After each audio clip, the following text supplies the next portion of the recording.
Франак Вячорка ўжо зараз з намі на відэасувязі з Вільні. Гэта дарадца Святланы Ціхановскай у замежнай палітыцы. Франі, вітаю цябе. Добрый вечер. Бачыш, вось чакаюць нашыя гледачы, дзе ж ты, таму што анансавалі, што будзе размова з табой. Будзем падсумоўваць нават не то, што цяперашні тыдзень апошні, а вось паўгода пратэстаў пасля выбарчых, таму што якраз вось зараз 6 месяцаў. Паўгода мінула, ўжо крыху больш. Ці можам рабіць за гэты час нейкія высновы, нейкія падсумаванні, калі так, то калі ласка, у тваёй версіі? Так, Валерый, сапраўды прайшло паўгода, і самы час рабіць нейкія высновы, падвесці вынікі. Я думаю, што можна раздзяліць нашу працу на некалькі франтоў. Мы адназначна перамагаем у міжнародным фронце, адназначна Лукашенко не прызнаны, бальшыня еўрапейскіх краінаў па нашым баку аказваюць дапамогу. Апошняя аб'ява ад Нямецчыны пра тое, што яны будуць выдаваць візы беларусам, падтрымліваць прафсаюзаў і спартоўцаў, гэта быў такі вельмі моцны крок, сігнал усім іншым краінам. У чым мы прайграем, магчыма, гэта вуліцы і гэта ўнутраная палітыка. Лукашенко нейкім чынам замацаваў свае пазіцыі. Мы бачым, можа быць, не тупік, а такую акопную барацьбу. Мы ў акопах, яны ў акопе, ні ў аднаго боку няма дастаткова сілаў, каб пераламіць сітуацыю. І адназначна проста выхаду на вуліцу недастаткова.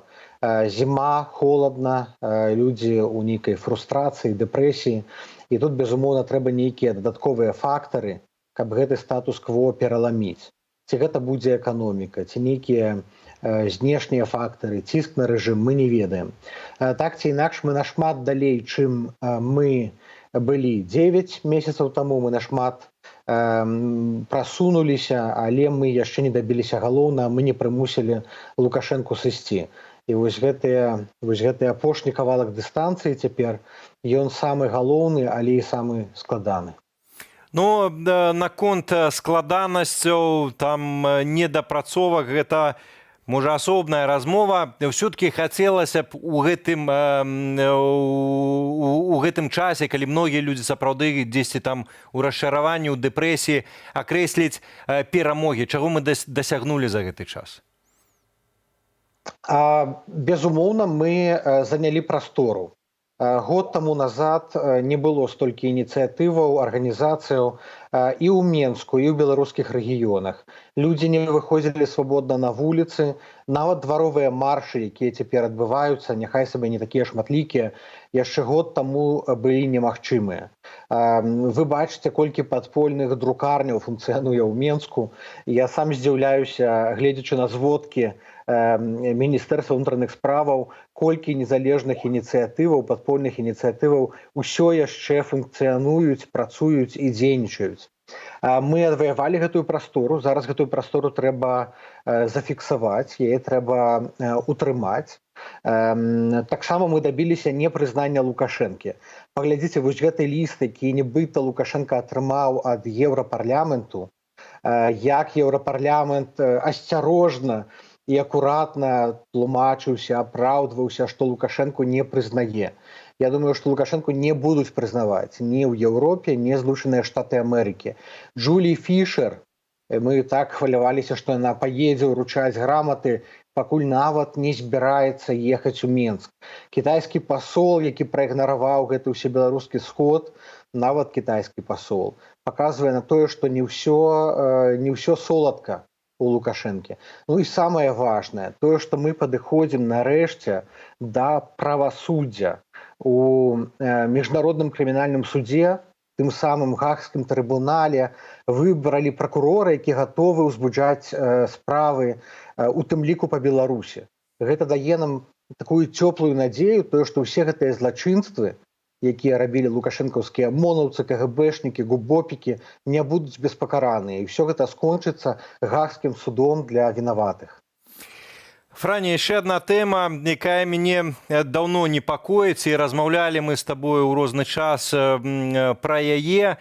Ведаем, што пакуль зараз няма ранейшых масавых акцыяў, лукашысты робяць стаўку на раскол самога пратэсту интриги, сварки, дискредитация, открытая хлусня, перамешванне фактаў, гэтак далей. Разам з гэтым мы таксама бачым, што Лукашенко наогул робіць стаўку на раскол беларусаў, усяго грамадства, супрацьстаўляючы нават у сваёй публічнай рыторыцы адных беларускіх грамадзянаў іншым беларускім грамадзянам. Ці ёсць нейкі агульны рэцэпт, як вось асобна для прыхільнікаў пераменаў, гэтак і агулам для беларусаў, незалежна ад таго, хто якіх поглядаў, хто як бачыць сітуацыю, рэцэпт, як пазбегнуць гэтага расколу? Адзінага рэцэпту няма. Усё будзе залежыць ад спеласці, сталасці беларускага грамадства.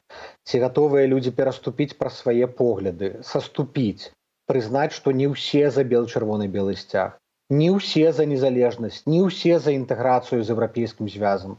Нам трэба прызнаць, што людзі, якія былі 16 жніўня на вуліцах, яны былі вельмі розныя, і не ўсе былі за Святлану Ціхановскую. Многія галасавалі у тым ліку супраць Лукашэнкі. Калі мы здолеем пераступіць праз гэта і знайсці тое, што нас аб'ядноўвае, тады ў прапаганды не застанецца інструментаў. Цяпер іхняя задача падзяліць на маленькія групы нас, паказаць не тое, што нас аб'ядноўвае, паказаць тое, што нас адрознівае, тое, што нас дзеліць. Вы бачыце, як прапаганда пайшла ў наступ. Так, гэтая прапаганда нягеглая, яна дурная, яна нелягічная, што Ігар Тур, што Азаронак, што ў гэтыя ўсе сюжэты і публікацыі мукавозчыкаў савецкай Беларусі. Але яна працуе, таму што яны паўтараюць шмат разоў. І тут ёсць некалькі момантаў. Першае, трэба ігнараваць, не тыражаваць гэтую прапаганду, а другое, трэба паказваць тое пазітыўнае, чаго мы ўжо з вамі дабіліся. Трэба ствараць контент, выходзіць у эфіры, заводзіць самім YouTube-каналы, весці, расказваць людзям. Зараз у людзей ёсць попыт на рэфлексію таго, што адбываецца, таму што падзеяў не так шмат, а людзям трэба пераварыць гэта, таму такія папулярныя вось гэтыя онлайн-стрымы, што ў Сцёпы, што ў Вольгі Карач, што ў іншых стрымераў, таму што людзям трэба выгаварыцца. І давайте проста будзем ствараць інфармацыйную прастору вакол сябе пры дапамозе сродкаў лічбавай камунікацыі. Давайте будем разом, потому что мэта у нас одна, гэта нормальная, адэкватная Беларусь, у якой знойдзецца месца для ўсіх. Франі, дзякуй вялікі табе за размову і у тваёй асобе. Дзякуй усім дэмакратычным сілам, якія працуюць разам, як частка беларускага народу, разам з усім беларускім народам вось на нашу лепшую будучыню. Дзякуй вялікі. Франак Вячорка, дарадца Святланы Ціхановскай у замежнай палітыцы, быў з намі на відэасувязі з Вільні.